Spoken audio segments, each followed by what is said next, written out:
굉장히 많은 어머님들께서 우리 애가 집중력이 너무 떨어지는 것 같아요 라는 고민을 얘기를 하시는데, 게임을 할 때도 집중을 잘 못하나요? 무슨 얘기를 드리는 거냐면, 집중력이 없는 게 아닙니다. 절대로. 집중을 안 하는 거지. 그러면 집중력을 높이는 제일 좋은 방법이 뭐냐면,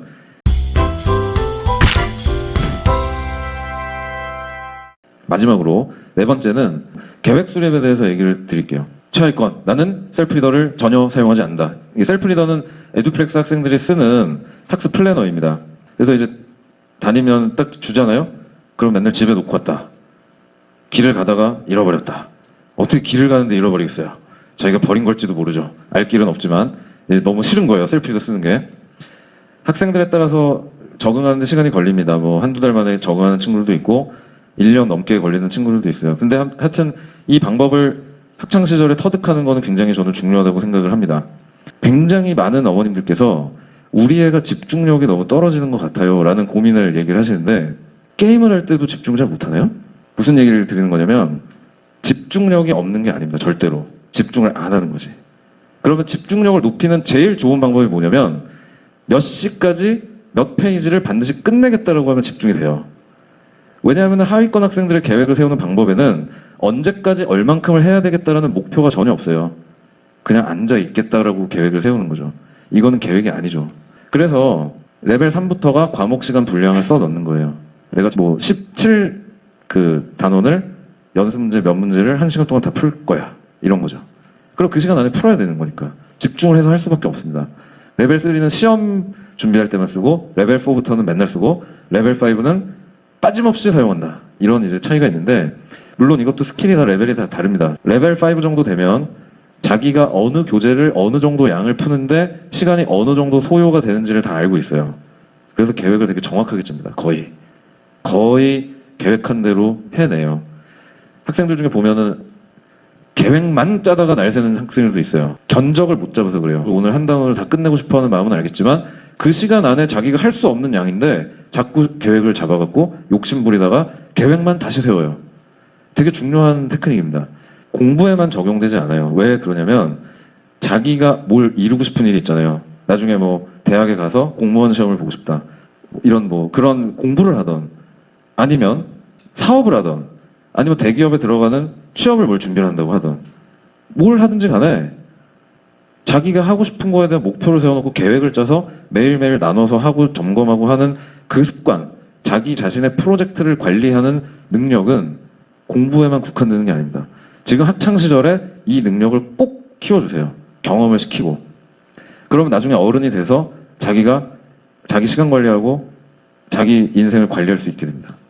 그래서 계획 수립에서 제일 중요한 건 이거예요. 큰 계획부터 작은 계획까지. 일생의 계획 중요하죠. 중고등 때부터 고민해야 돼요. 내가 어른이 돼서 어떤 일을 하고 싶은가? 어떤 걸 내가 좋아하느냐? 예를 들어서 의사가 되기 위해서 어느 대학의 의대에 들어가기 위해서는 내가 지금 고등학교 1학년인데 앞으로 3년 동안 이 정도의 양을 이런 계획으로 공부를 해야만 내가 원하는 대학의 의대에 들어갈 수 있다. 그렇기 때문에 나는 이번 기말고사에는 이 정도 성적이 반드시 나와야 되고, 이번 기말고사에 이 성적이 나오려면 과목별로 이만큼을 공부를 해내야만 되기 때문에 오늘 나는 정석의 몇 단원을 반드시 끝내야 된다. 라는 큰 계획부터 지금 이 순간까지를 연결시키는 것이 굉장히 중요합니다. 실제로 최상위권 학생들은 상당히 장기적인 플랜이 있어요. 그래서 저는 어머님들께 꼭 얘기 드리고 싶은 것이, 대학을 좋은 데를 가요. 근데 전공이나 방향이 안 맞아서 그 뒤에 너무 헤매는 경우도 있죠. 그러면은 몇 년의 시간을 버릴 수가 있어요. 그렇기 때문에 꼭 좋은 대학에 좋은 과 보내는 거를 최종적인 목표라고 생각하지 않으시면 좋겠어요. 조금 더 긴 호흡으로 우리 애가 어떤 걸 좋아하고 어떤 걸 잘할 거고 앞으로 미래에 어떤 일들이 더 성공하고 잘 사는 데 있어서 유리할 것인지, 그런 걸 종합적으로 생각해서 얘기도 나눠주시고 하면 좋겠습니다. 그래서 이제 보면은 포트폴리오가 있어요. 뭐 예를 들어서 중학교 3학년인데 뭐 특목고를 준비하는 학생은 1년 동안 교재를 이런 걸 하고 뭐 반복을 이런 식으로 하는 게 좋다. 자사고 준비하면 이렇게 하는 게 좋다.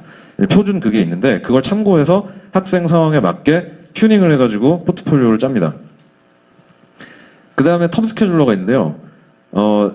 시험 대비해서 한 달이나 2달짜리를 짜요. 아까 포트폴리오를 참고해가지고 시험 대비하는 거를 짜는데, 이게 이제 프로젝트 관리 기법이 들어가 있는 거예요. 프로젝트 관리. 텀 스케줄러의 장점이 뭐냐면 계획을 시각화하는 거예요. 내가 매일매일 공부해야 되는 거를 그 판에다가 뿌립니다. 그래서 그날 공부를 안 하면 다음날로 밀리죠. 그러면 내가 결국 시험 전까지 그걸 다 할 수 없을 거라는 게 느껴집니다. 계속 밀리거든요. 그리고 계획을 잡을 때 가장 현실에서 중요한 게 뭐예요? 계획대로 사람 일이 되나요? 안 되죠. 아플 수도 있고 학교 숙제가 갑자기 많이 나올 수도 있고 하니까 날짜를 여유를 잡아요. 버퍼데이라고 해갖고. 그런 기법들을 중고등학교 때부터 배우는 겁니다. 왜냐면 내가 95점을 받고 싶어요. 그러면 얼만큼 공부해야 되는지는 이미 나와 있습니다. 그걸 어떻게 하느냐의 문제죠.